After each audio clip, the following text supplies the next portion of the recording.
Good morning, good afternoon, whatever it is for you. I hope you're having a fantastic day. My name is Zach Schomler. This is Strong Opinion Sports, episode 444. It's a special episode all about Tom Brady's Man in the Arena, episode 9. The title of this episode is Maybe. And I did not quite catch on when I read the title. I'm like, oh, it's a weird title, whatever, move on. And then Tom Brady started telling the Chinese farmer story. And I went, boom, oh my gosh. And if you listen to every episode, which I do because I do every episode myself. Kind of weird. I guess I don't listen to it, but I know the content of every episode. But if you're a person who listens to every episode I do, I actually talked about the Chinese farmer story a couple episodes ago, and I was like, no way! That's crazy. I couldn't believe that Tom Brady was quoting that, and I did. It was an accident that I stumbled across it literally like a week ago. And just weird timing, and funny how that works out in life. And this episode in general was very, very affirming of a lot of the things I believe in, and affirming of something I always tell people, hey, you can learn a lot from Tom Brady. Whether you're a football person or not, the way Tom Brady talks about life, the things he's achieved, what he's done on and off the field, I mean, he's got a lot of just achievement stuff and things you can learn from him, and I just think there's a lot you can learn even in this episode. One note that's kind of interesting is that there's a clip here from September 2019 at the beginning of this episode. And, the producer says to Tom, there's going to be 9 of these. And I am led to believe in that moment that what he's saying is that there were supposed to be 9 episodes of Man in the Arena. And they did this to talk about the 9 Super Bowls Tom Brady had been to. And then, unexpectedly, Tom Brady went to Super Bowl number 10. And they added an extra episode. If that's true, I don't know that that's true. But that was the impression I got from that little exchange. And, I thought they filmed all of these earlier in 2021 during the offseason. So to find out, they did filming for this in 2019 in September, and talking about 9 episodes, I'm like, wait, whoa. That's wild. That's pretty crazy. And if you don't know the Chinese farmer story, it's a little aside there, but the Chinese farmer story is basically, I'm not going to retell it to you, but it's about how in life, you never know how things are going to turn out. And you got to be open to letting things turn out good or bad. And what we may think is bad may not actually be bad. And what we may not think is good, it actually may not be good. And I don't know what to, Tom Brady says multiple times, like, well, if something's good, I don't actually know if it's good. I have a hard time buying into that. I try to let good things be good. But what I really like is that when bad things happen, you never know in what weird ways it might be also beneficial for you. A couple examples in my life. I hesitate to call this a good thing because it wasn't a good thing, but my brother took his own life 6 years ago. And while that was simultaneously the worst thing that ever happened to me, it also was something that really changed in my life in many ways. And that's why I'm now self-employed and talk about sports for a living. And as I was watching Man in the Arena episode 9, I'm sitting there going like, well, if it weren't for Zane, I wouldn't be watching this for my job right now, right? So the point is, like, you gotta, when bad things happen, you can either have a victim mentality and say, oh my gosh, it's horrible. And the reality is when my brother died, nobody, people cared, but paying your rent doesn't care that your brother died. Your homework doesn't care that your brother died. Like, life goes on, and you can either keel over and die or pick yourself up and keep going. And I don't know, man, this episode had a lot of like life lessons like that. One thing that Tom Brady said at the end, I'm going to find the direct quote. He said specifically, anything that's bad usually turns out pretty good in the end because you learn the most. And something I've always said is that when you have a loss in life, whether it be literally like on the football field, or maybe you call off your engagement, or your brother dies, or whatever weird left turns you're not expecting, you can consider it a loss and play the victim, or use it as a lesson. I always say it's not a loss, it's a lesson. You can learn things from the hard and negative moments in your life. Now, this Patriots team that won the Super Bowl, this is the story of the Patriots beating the Rams in the Super Bowl. I would argue maybe one of the worst Patriots teams to have won a Super Bowl in that time. Like, look back at, I'm not saying this was a bad team. Clearly, they weren't a bad football team. They won the Super Bowl. They had a pretty good defense, but the offense was sparse. And, they really, they won the Super Bowl. They beat the Rams 13-3, excuse me. And I thought that the fact they beat Kansas City in the AFC title game to get into the Super Bowl is very, very impressive. This team, probably one of the most overachieving Patriots rosters. I'm not trying to rag on the team, but look back at all the legendary Patriots teams that won Super Bowls during Tom Brady's time there. I really would say the one that beat the Rams in the Super Bowl was probably the worst one that won a Super Bowl. In fact, they would get creamed by the Patriots team in 2007 that lost to the New York Giants after going 18-0 leading up to the Super Bowl. So interesting stuff there. I don't know. I was impressed when this team won the Super Bowl because I did not think. I remember watching this year of football going like, this Patriots team is not what they normally are, and they still found a way to pull it all together. This is a team, they had Philip Dorsett at receiver, Chris Hogan. Like, their best receiver was Julian Edelman. They had Rob Gronkowski still, but this was definitely not peak Patriots. Now, Julian Edelman is one of the characters that talks a lot in this episode. It's only Julian Edelman and Tom, the only two people that are doing interviews and telling the story of this season. And, Julian Edelman was drafted in 2009 in the 7th round, I believe 232nd overall. I think it's in my notes. That's what it is. And Bill, when he drafted him, said, "We don't know where you're going to play, but we know you can play football. We'll figure it out." Because Julian Edelman was if you don't know, a quarterback in college at Kent State. And Julian talks a little bit. He doesn't go as in detail as I would assume he could, but Julian talked about how when he was a kid watching Patriots Colts, Peyton Manning versus Tom Brady, he was always a Tom Brady fan and always liked Tom Brady. And I wonder if, he played quarterback. Like, did Julian Edelman grow up as a quarterback watching Tom Brady, inspired by him? And then how surreal was it? He talks a little bit about how it was crazy to eventually get to work with him. And I love Julian Edelman. Julian Edelman is a guy who, dude has a lot of heart. He's scrappy. I'm sad he retired. I'm still wondering. I don't think he's going to come out of retirement. A lot of people, my friend Kevin and I were talking the other day, and Kevin was like, I still think he's going to get Julian Edelman to come out of retirement the same way Rob Gronkowski went to Tampa. And that's possible, but I think that the opportunity Julian Edelman has to broadcast with CBS right now might be too good of an opportunity to pass up, and he might just stay retired and become a full-time broadcaster. He's a great broadcaster. I guess he already is a full-time broadcaster, but he may not skip out on the CBS opportunity to go back to Tampa, but he was a great football player. He's also a great broadcaster. I really love Julian Edelman, and as Tom Brady calls him, Jules. Jules basically was like a little brother to Tom Brady, and really, got in under his wing and tried to learn everything he possibly could from Tom and kind of become a sponge.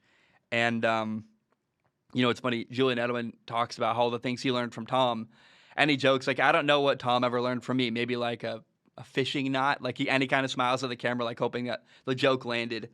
And it's just a lot of humility from Julian Edelman, and clearly a lot of respect for Tom Brady. But they're two guys who had a same type of mindset, a chip on their shoulder, ready to fight, happy to go to battle. And in 2017 in the preseason, game number 3 against the Detroit Lions, Julian Edelman tore his ACL. And so he did not play that entire year. He did not play when they lost the Super Bowl to Philly. And so that leads to the 2018 offseason. They lose to Philadelphia, and it's one of the first times Tom Brady did not go to the Patriots OTAs and didn't go to some of the offseason stuff. He just said, I'm going to do my own thing. I'm an older veteran. I know what my body needs. I'm going to take care of my business, take care of my family, hang out with my family, train on my own. It was kind of a moment of, I think some of the beginning of divisions started the year before with, again, the Philadelphia Super Bowl year where Alex Guerrero couldn't come on the sideline. And so Tom Brady kind of went full in on it. It's pretty clear. I'm going to do my own thing, train myself, do my own workouts, and do it my own way. And on top of that, so that year, going into the 2018 season, Julian Edelman got a 4-game suspension for PEDs. And it is interesting. I thought maybe he was going to come on and be like, it was a mix-up, a mistake. He never denied it. And I thought he had a platform where he could have. So, remember, he was coming off a torn ACL, however that factors in, I don't know. But Julian Edelman did not, he just didn't address it very much. And that's interesting. That's a clear, conscious decision. And, whether he used PEDs or not, I mean, it's clear he did, I guess, because he got in trouble for it. But I thought it was interesting that rather than trying to tell a tale and deny it, he just doesn't address it. And there's something to be said for that, because a lot of people, man, how many baseball players use steroids and just lied out of their, lied until they're blue in the face. And Julian Edelman doesn't do that. He just says, I got caught and got in trouble and took a suspension. And it's interesting that, Brady, because the year before had a 4-game suspension for Deflategate, Tom Brady was able to use his wisdom and kind of help Julian Edelman know how to navigate that 4-game suspension. And Brady said, do things that you normally wouldn't be able to do during that time. And Brady reflected on how when I took my 4-game suspension, I went on vacation, went to Costa Rica, went to the Italian coast, and he said, like, I guess the Amalfi Coast is what I'm trying to say. He said, like, that was kind of the 4 best weeks of my life. It was a weird time I don't normally get.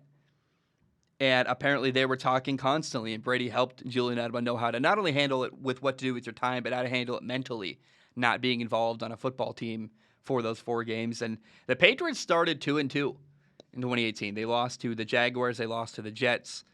And Brady gave a great quote. He said, like, losing those games isn't the end of the world, but you have to learn from those losses. You can't just lose 2 games and not learn anything, because then if you don't learn, then you're in big, big trouble. And, remember, Julian Edelman, torn ACL plus a 4-game suspension. It had been like well over a year since the last time he played in an NFL game. And so he was a little bit rusty when he came back. He had a kind of a rough start. And at the same time, Patrick Mahomes was rising to stardom in the NFL. And Tom Brady was talking, I guess this whole series has talked about how it's interesting how people, FEA, the F them all, and talking about how sometimes there's stuff that people like to turn into drama that off the field that doesn't really matter. And I actually had a thought about Patrick Mahomes this year in 2021, now 2022, this season for Mahomes has been kind of a year similar to stuff I've seen from Tom Brady with Man in the Arena, where we've seen a lot of stuff off the field with Patrick Mahomes, his wife, his brother doing TikToks and stuff. They had kind of a bad start to the year. There's been a lot of criticism of Kansas City this year. And even like, I even remember saying, I wrote off Kansas City at one point earlier this year. I think I said, quote, they're playing this way, they cannot be a Super Bowl contender because Mahomes is making too many mistakes and the team isn't what they used to be.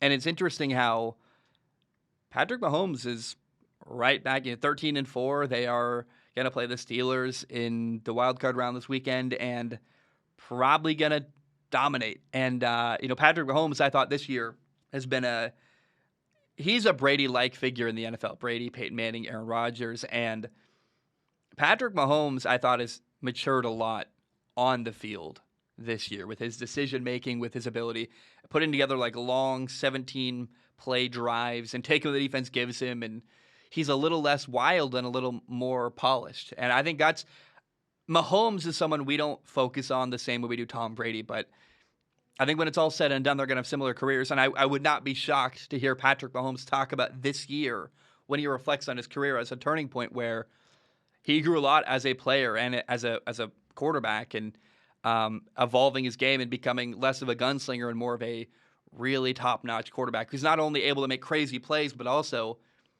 when there's nothing open vertical, just take the 5-yard pass and put together really long, boring drives too. And that's an added element to Mahomes' game that I really, I don't know. I don't think without Man in the Arena, I would have really appreciated the journey Mahomes has been on this year. Now, Mike Vrabel and the Tennessee Titans embarrassed New England 34-10 week 10 of the 2018 season. And it was kind of a wake-up call for Tom, realizing, like, we got to execute at a high level. And then later down the road, Miami got this miracle touchdown. And they got a ton of laterals they won. And then they went to Pittsburgh on the road trying to clinch their division, week 15, and the Patriots lost. And it was really interesting how in this episode, I don't know if it's because there was less drama off the field to focus on. I don't know.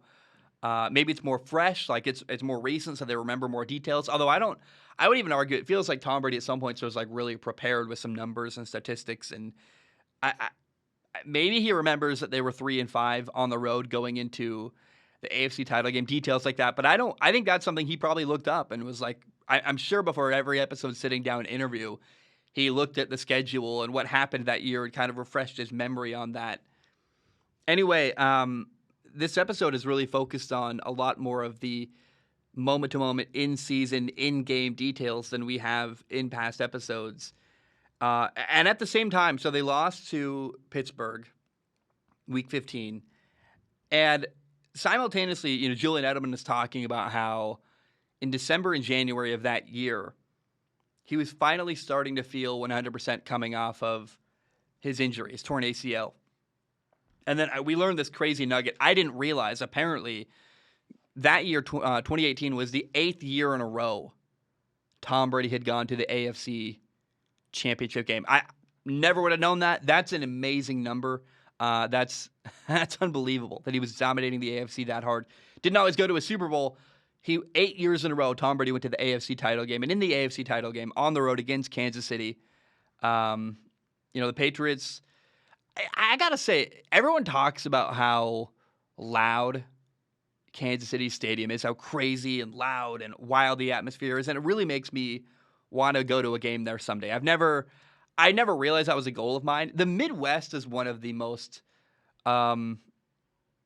interesting parts of America to me. I've spent a little time there. I love Cincinnati, Ohio, Kansas City, Missouri. I want to go to Omaha, Nebraska. And I know that sounds crazy. I know it's flat. It's like it's not a place you would find desirable, but I hear there's a lot of fun stuff to do in Oklahoma, in Oklahoma, that too, but in Omaha, Nebraska. And I'm telling you guys, I want to get a van and drive across America. And one of the things I really want to do is heavily explore the Midwest, all the cool cities they have there and the culture there. And I think it's something that most people in America focus on the West Coast or the East Coast, and the middle of America gets often forgotten. And there's a lot of cool stuff there. My buddy, he's in town right now. I live in Hawaii, and he's visiting he lives in Japan right now. He's in the Air Force, and he lived in Omaha for 2 years, and he loved Omaha, Nebraska. He's had a lot of great adventures there, a lot of good time there. So this game, watching Brady talk about how loud Kansas City Stadium is, made me go, I got to go to Kansas City someday. I love the Midwest, and I want to explore there, and that's a city I want to experience at some point in the near future. Now, in this game, the Patriots did win. It was a wild game. The Patriots were up 14-0 at halftime, and then later, the Kansas City came back. They scored 31 points in the second half. Tom Brady, Tom Brady and the Patriots scored a touchdown to take a 31-28 lead with 39 seconds left. Then Kansas City, being Patrick Mahomes and who they are, bam, bam, bam, went right down the field, kicked a field goal to tie the game 31-31. So the Patriots ended up winning in overtime. But that's what I say when I say the Patriots in 2018 were one of the most. They were an overachieving football team. The roster they had should not have been able to put up 37 points in a game against Kansas City where their offense was bleak. They weren't this high-powered offense. And the fact that they were able to keep up with and beat Kansas City in 2018, that's a crazy win. Now, Julian Edelman, after winning this game in real time in the episode, the next thing they kind of lean into here is that Julian Edelman talks about how relentless and, how hard and demanding it can be to play in New England. And, of course, remember, he retired after this year. And, he was the Super Bowl MVP. They beat the Rams 13-3. I keep saying that. 13-3, the Patriots beat the Rams in the Super Bowl. Julian Edelman was the MVP. And I remember the Super Bowl very well because it was tense. It was slow. It was kind of like a baseball game where you felt like at any moment, one pitch could be the one that hits the home run to blow the game wide open and take the lead. And I remember feeling like one big play is going to win this football game, and Julian Edelman got that play. And I don't know. It's interesting to hear the whole end of this episode really focused on New England and Brady's time there and what's it like to play for Bill and Bill's relationship with Tom and how much he appreciated him. But it's clear that, and Tom gave a great quote. He said that Bill Belichick was the best coach I could have ever asked for. And he even gave a really sentimental quote. He said, all my time in New England, winning all the Super Bowls, all the success I had, it was the people I had around me that make it worth it. Sharing those moments, those Super Bowl victories, and the teammates you had, that's what you remember and hang on to. And I will say, I had a twinge of sadness listening to that because I run a very solo operation. I live alone in an apartment. I do my show alone. I've got a lot of people, and maybe my teammates are you guys listening. I don't know. But I need to figure out who my teammates are. I'm really close to my dad. We talk on the phone almost every day. He's someone I've really shared my growth as a creator with, and we talk, and he celebrates it with me, and it's fun. But I'm really not sure who exactly my teammates are with Strong Opinion Sports. I'm single. I live alone. I don't know, and maybe it is the people on Patreon. Like I'm trying to figure out what that looks like, but but even that is a little bit not quite what I need because I want people to hey, you have a huge week, and this week, by the way, I've been killing it. I'm really proud. I was really tired when I woke up this morning. But this week for the show, I got an episode out Monday, a great episode out Tuesday, a great topic about Brian Flores. I got another one tomorrow doing wild card predictions, a lot of good stuff for tomorrow. I'm really excited. And I've been on it this week, and I'm like, man, it'd be cool to have someone to kind of raise a glass with and celebrate the week how it's been so far with. Now, I don't want to get ahead of myself. I want to have a great week all 5 days. I don't want to just have a good 2 days, but I had a twinge of sadness hearing Tom Brady talk about how much his teammates mean him. I loved in football having teammates and people you collaborated with and worked together with. And was it a hassle? Oh, absolutely. In college, trying to teach an 18-year-old kid the playbook and get on the same page as a receiver or this and that, I love doing my own thing, but I was like, man, that's something that I don't have. And I don't know that I need to have that experience because, again, it is way more efficient to work alone. But I want to be conscious of it in my head. I don't have teammates, and maybe I got to figure out what that looks like in my life and who are the people that I can share the journey with along the way for me personally. And again, it might be just the people on Patreon. That might be enough. But I try to learn a lot of lessons from Tom Brady. He's got a lot of wisdom, and I try to model a lot of the ways I approach my life after the ways Tom Brady has approached his and the wisdom he shares. And that might be one thing I need to add to my repertoire is people that I can share the journey with in whatever way that looks like. Now, I'm newly single, and I think a lot of people are going to go, oh, he's lonely. That's not what I'm trying to say here. Ending that relationship was the right thing for me. But it is interesting to take, again, these special episodes of Strong Opinion Sports talking about Man in the Arena, I'm trying to get notes from the show and learn whatever lessons we can. And that's one that I'm like, that might be a weak point in my approach is that I don't have anyone who is, quote, a teammate doing this with me. And that'd be fun to add someday. And whatever way that looks like, I don't know yet. Maybe it's probably just my dad. It's my closest ally. But interesting thought there. Again, Tom Brady ended this quote. I'm going to read it again. Anything that's bad usually turns out pretty good in the end because you learn the most. I already know calling off my engagement was something really good for me. I'm doing way better. I have way more energy. I'm happier, and I'm learning a lot about myself, about what I want in a relationship. I'm also learning I don't want to be single forever. I do want a relationship at some point. But I love that Tom Brady talked about victim mentality and how, and I can't say enough to everybody. Don't be a victim. I'm going to repeat stuff I said earlier in the episode. When bad stuff happens to you, you have a choice. It's a fork in the road where you can either keel over, give up, and say, oh, this horrible thing happened to me. Or you can, pick yourself up and figure out a way forward. Because the things that need to be done in your life, again, paying your rent, doing your homework, getting your work done, it's not going to care that you're having a hard time. And not to say you shouldn't take breaks and figure out how to care for your own heart, but also, use the losses in your life as lessons rather than just calling them losses and playing a victim. Now, there have been 9 episodes of this show in New England. Now, we have one upcoming in Tampa. It's going to be interesting. The next episode might be the very best episode of the entire show, Made in the Arena. And what's crazy is it sounds like they were planning to do 9 episodes, and then Brady won another Super Bowl, and they're like, well, let's do another one. You know, that's pretty crazy to me. And if that's true, that's amazing. And I don't know. I hope that I've tried really hard to find ways to fill time in this episode and talk about all the notes I have relevant to this episode. I want it clear, though. I probably sounded sad, and I don't mean to.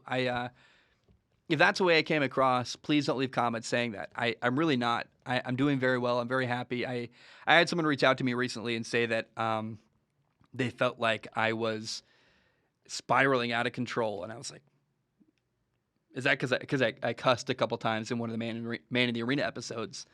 For those who don't know, I cuss all the time in my everyday life. That's who I am. I censor myself a bit for Strong Opinion Sports. I got another show coming, a non-sports related show where I'm just talking, and I'm going to be explicit and cuss in that show a lot, and people can opt in or opt out of that. But for Strong Opinion Sports, I'm trying to keep cussing to a minimum. It's not what I want to do here, but I'm actually doing really well.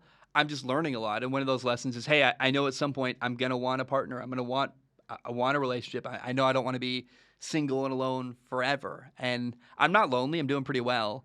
But it was like, when I step back and analytically assess my life, I'm like, I don't really have anyone to share the little victories with. And there's a twinge of like, okay, I know that's what I want someday. And I just want it clear, like I don't really want comments from people saying, like, oh, you sound sad, you sound lonely. Like I'm really not, and I'm not just saying that to convince myself or convince you. It's true. I'm doing very well. I like being alone. I chose to be alone.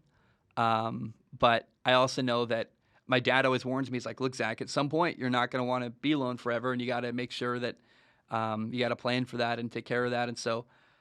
Anyway, I'm rambling now, but I want to be clear where I stand and not get I'm not asking for sympathy. I'm very happy. I think the show's doing better. I'm doing better. And I just didn't want people to tell the story in their heads that, oh, Zach's lonely or sad, because I'm really not. I'm doing very well. Guys, I love you. I appreciate you. Tomorrow's episode is fun. We're doing predictions. We're talking about I don't even know all this stuff. Jordan Love in the second half. I want to talk about. There's another quarterback on my list, on my notes I want to talk about. After tomorrow's episode, so I'll be working on it Friday. It'll probably come out Saturday because I know it's going to take a while to get out. Tomorrow's episode, I'm starting right after this. That'll be a part of Wednesday. I'll work on it. It'll come out Thursday.